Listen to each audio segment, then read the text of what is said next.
Supreme court کے سابق chief justice Saqib Nisar نے خود سے منسوب آڈیو من گھڑت قرار دے دی۔ ثاقب نثار کہتے ہیں انہوں نے آڈیو سنی، یہ فیبریکیٹڈ ہے، آواز ان کی نہیں، ان کے خلاف اس طرح کی چیزیں سامنے لائی جا رہی ہیں، لیکن اللہ دیکھ رہا ہے۔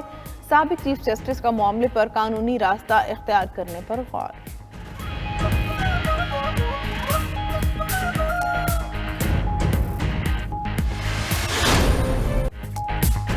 ملک بھر میں گیس کی سپلائی میں کمی، گھریلو صارفین اور صنعتی شعبہ متاثر۔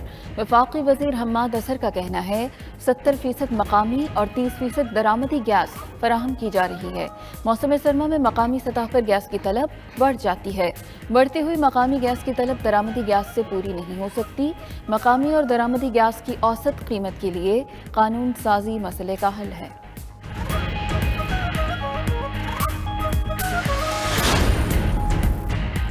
حکومت کا صنعتوں کو گیس کی جگہ بجلی استعمال کرنے کا مشورہ۔ ترجمان وزارت خزانہ مزمل اسلم نے پروگرام کراس ٹاک میں کہا گیس کی قلت کی وجہ سے انڈسٹری بند نہ کریں، صنعت کار گھریلو گیس بند کرنے کا مطالبہ کر رہے ہیں۔ زبیر موتی والا نے کہا گیس پلانٹ بند کرنے کا مطلب انڈسٹری بند کرنا ہے، پوری دنیا میں گیس کے لیے انڈسٹری کو ترجیح دی جاتی ہے۔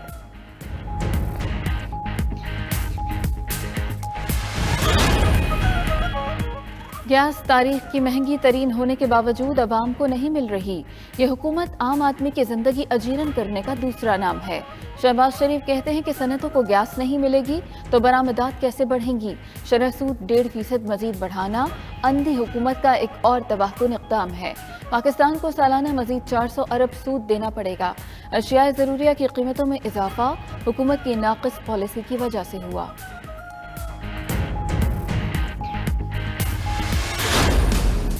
وزیراعظم کا 5,595 ارب مالیت کی ریاستی زمینوں پر قبضے کا انکشاف۔ درست ڈیجیٹل میپنگ کے بعد قبضہ مافیا اور سہولت کاروں کے خلاف سخت کارروائیوں کا اعلان۔ عمران خان نے ٹویٹ میں کہا جنگلات کی 1869 ارب کی زمینوں پر بھی قبضہ ہے۔ سرکاری زمینوں کی ڈیجیٹل میپنگ میں شدید مزاحمت کا سامنا ہوا۔ سیاسی اشرافیہ لینڈ مافیا سے مل کر بڑے سرکاری رقبے پر قابض تھی۔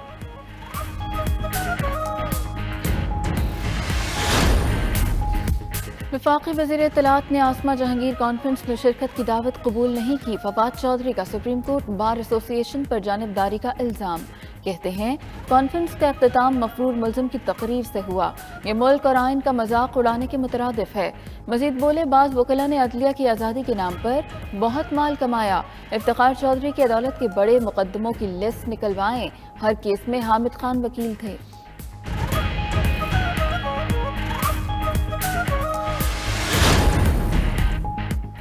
اقتدار سے باہر بیٹھے کچھ سیاستدانوں سے ملکی ترقی ہضم نہیں ہو رہی۔ حکومت ختم ہونے کی خواہش صرف خواہش ہی رہے گی۔ مایوس لوگوں کو ابھی انتظار کرنا ہوگا۔ آئندہ عام انتخابات بھی پی ٹی آئی ہی جیتے گی، شاہ محمود قریشی کا دعویٰ۔ مزید کہا ملک کی ترقی کے لیے لٹیروں سے جنگ جاری رہے گی۔ وزیراعظم عمران خان کرپشن کے خلاف جہاد کر رہے ہیں۔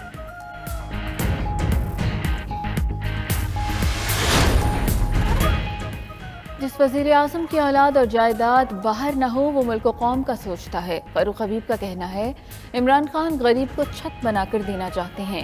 عوام موٹر سائیکل کی طرح قسطوں پر گھر خرید سکیں گے۔ پاکستان کی ترقی کا آغاز ہونے والا ہے۔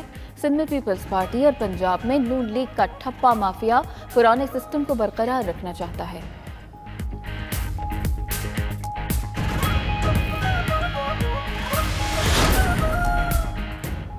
احسن اقبال کی پارلیمنٹ میں اوورسیز پاکستانیوں کی نشستوں کی تجویز۔ کہتے ہیں بیرون ملک پاکستانیوں کی پارلیمنٹ میں نمائندگی کے خلاف نہیں ہے، ای وی ایم ووٹوں پر ڈاکہ ڈالنے کا طریقہ ہے۔ عمران خان نے ہٹلر دور کی پارلیمنٹ کی یاد تازہ کر دی۔ پی ڈی ایم غیر آئینی اقدامات کے خلاف چٹان کی طرح کھڑی ہے۔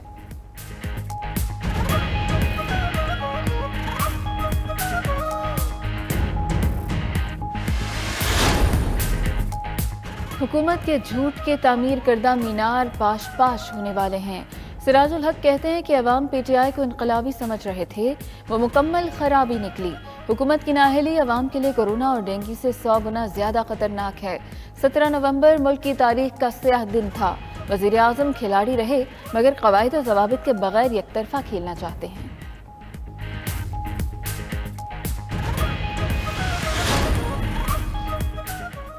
آئل ڈیلرز ایسوسی ایشن کا ایک مرتبہ پھر ہڑتال کا اعلان 25 نومبر کو ملک بھر میں تمام پیٹرول پمپس بند رہیں گے۔ ڈیلرز ایسوسی ایشن کا کہنا ہے حکومت 6% مارجن پر جھوٹی تسلیاں دے رہی ہے، مطالبات منظور نہ ہونے پر ہڑتال کر رہے ہیں۔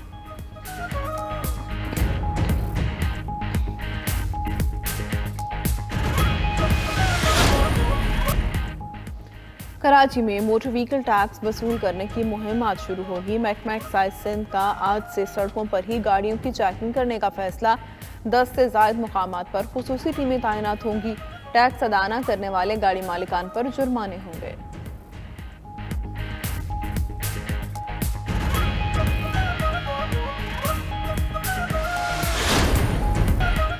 پاکستان نے بھارتی وزیر دفاع کا اشتعال انگیز بیان سختی سے مسترد کر دیا۔ ترجمان دفتر خارجہ کا کہنا ہے راج ناتھ کا دھمکی آمیز بیان اشتعال انگیز اور دشمنی کا عکاس ہے۔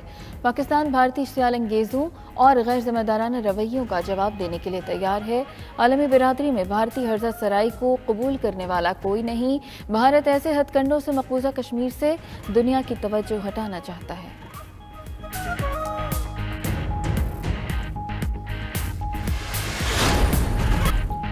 امریکہ نے مشرق وسطی کی صورتحال تشویشناک قرار دے دی۔ امریکی وزیر دفاع کا بحرین کا دورہ، عرب اتحادیوں کو حمایت کی یقین دہانی۔ لائیڈ آسٹن نے کہا کہ چین پر توجہ مرکوز ہونے کے باوجود مشرق وسطی کو تنہا نہیں چھوڑیں گے۔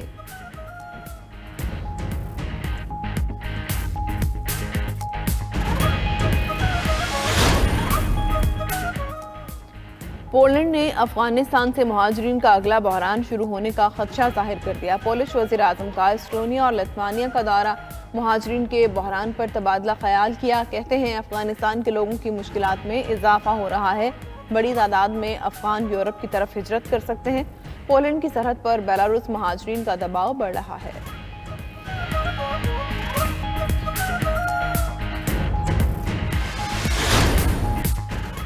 پاکستان اور بنگلہ دیش کے درمیان تیسرا T20 آج کھیلا جائے گا۔ قومی ٹیم T20 سیریز میں وائٹ واش کرنے کے لیے پرعزم ہے۔ دوسرے میچ میں کور آف کنڈکٹ کی خلاف ورزی پر شاہین شاہ کو میچ فیس کا 15% جرمانہ۔ دوسری جانب ٹیسٹ اسکواڈ میں شامل کھلاڑی بھی بنگلہ دیش پہنچ گئے۔ 2 ٹیسٹ کی سیریز کا پہلا میچ 26 نومبر کو شروع ہوگا۔